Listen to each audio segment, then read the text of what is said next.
Hi everyone, this is Dr. Nitin Chhoda, and in this video, which is a follow-up video to the next flashpoint, the fact that the battle over funds for the United States Postal Service and some of the recent actions of the United States Postal Service, whether they have the potential to impact what's about to happen in the next few months. This is a follow-up video to that subject, and I'm going to answer the question where things stand right now with stimulus negotiations, the latest update as of today, and what I consider to be the next big deadline coming up. I haven't seen many others talk about this, but I will talk to you about the next big deadline that's about to come up in a few weeks. That is basically going to force some sort of legislative action and probably lead to some sort of a stimulus breakthrough. Now, what is sad is that that stimulus breakthrough should have happened by now, but there is a big deadline coming up, and I'll talk to you about that. So, where do things stand right now? According to a brand new article in the Wall Street Journal, the stimulus stalemate leaves vulnerable lawmakers empty-handed. Remember, a lot of lawmakers are up for re-election, especially in these closely contested states. So every House lawmaker, just so that you know, is on the ballot in November. So not only are we going to be voting for the president, we're going to be voting for House lawmakers as well. And several critical Senate elections could actually determine who has control of the House and who has control of the Senate into next year. Senate and House members in tough races had hoped that there would be some sort of a stimulus negotiation so that when they went back on vacation and talked to their constituents, they would have some good news to give them. But right now, everyone's sort of, they don't have good news to give, and they're facing many angry, many frustrated constituents. By the way, you can play a role by speaking with your senator, so that is something that you definitely can do. So the non-partisan Cook Political Report expects the House to stay in Democratic hands, picking up as many as 10 seats. And you know all these predictions. We just take them with a grain of salt. But they also favored Democrats to win the Senate. I just wanted to mention that because it was reported by the Wall Street Journal. This pandemic, according to Meredith Kelly, who worked for the House Democrats campaign, she said this pandemic fits squarely into the frame through which we won the House in 2018. She said it was all about Democrats being on the side of working families and making sure they had access to affordable health care. So the whole dynamic, the whole political dynamic of the country has indeed sort of shifted because of this pandemic. We'll wait and see what people want, specifically people in swing states. There are certain key swing states that essentially are going to determine the outcome of this election, in my opinion.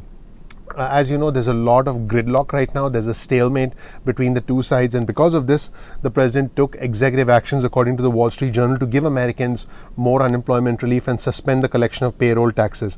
Corry Bliss, who's an advisor for several Republican campaigns, he said, and I quote, he called it a smart move. By the way, Stephen Moore, who's an advisor to the president, called it a masterstroke. So Corry Bliss called it a smart move, and he said it gives GOP candidates something clear to point to and allows them to blame Democrats. And by the way, the president has specifically said, Democrats are standing in the way of all of the things he's trying to do.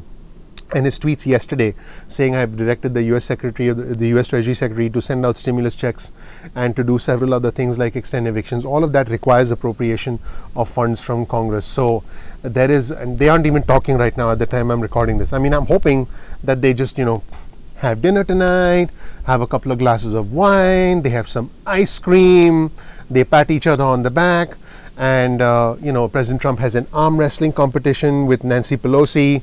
And then, they take some pictures, they take selfies, and they post it on Twitter. And yes, that's the end of the dream. Okay, so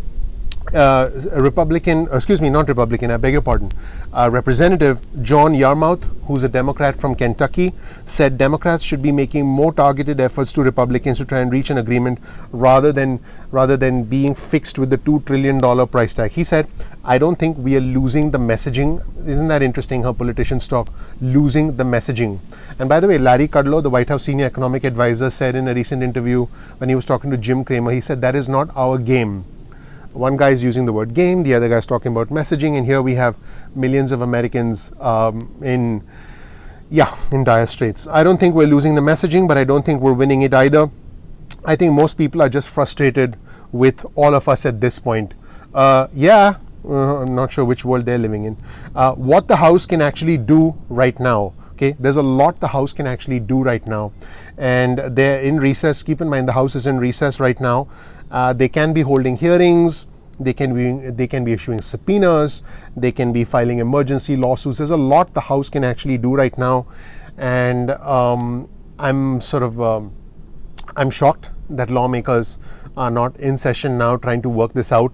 Yes, they can return with less than 24 hours, with 24 hours advance notice, but they aren't even talking right now. These four people need to get into a room and talk. Pelosi, Schumer, Stephen Mnuchin, and Mark Meadows. And then the deal between these four people has to materialize into a bill that goes from the House to the Senate and signed into law by the President. This stuff takes time, guys. This stuff ain't going to happen in 24 hours. So now, let's talk about the next big deadline coming up. This is the big deadline. The big deadline to watch is the 30th of September. Now, you're probably saying, well, what happens on the 30th of September? Well, that's the government funding deadline. If both sides do not come to a consensus about funding for the government, we could see a government shutdown on top of all this. I'm laughing because I don't want to cry on camera. So the only thing I can do is try and laugh through this madness. The next big government deadline is the 30th of September. That's the big leverage point for both parties, in the words of Jake Sherman at Politico. So September 30th, Congress has a bill. They have to, the House and the Senate have to agree on a bill, which is essentially a must-pass bill to keep the government open. Okay, I can't believe I'm saying to keep the government open in the middle of a pandemic. A few weeks before the election, when millions of Americans are on the verge of eviction. Congress has a must-pass bill to keep the government open, and that could theoretically, according to a tweet from Jake Sherman, include language and funding for the United States Postal Service, pandemic relief, and relief options for the United States Postal Service could be discussed and could be passed in that next bill. Remember, there has to be a bill, there has to be a consensus on continuing the government, because on continuing the operations of the government, because you can't have a government shutdown. We simply can't have a government shutdown 5-6 weeks before the election.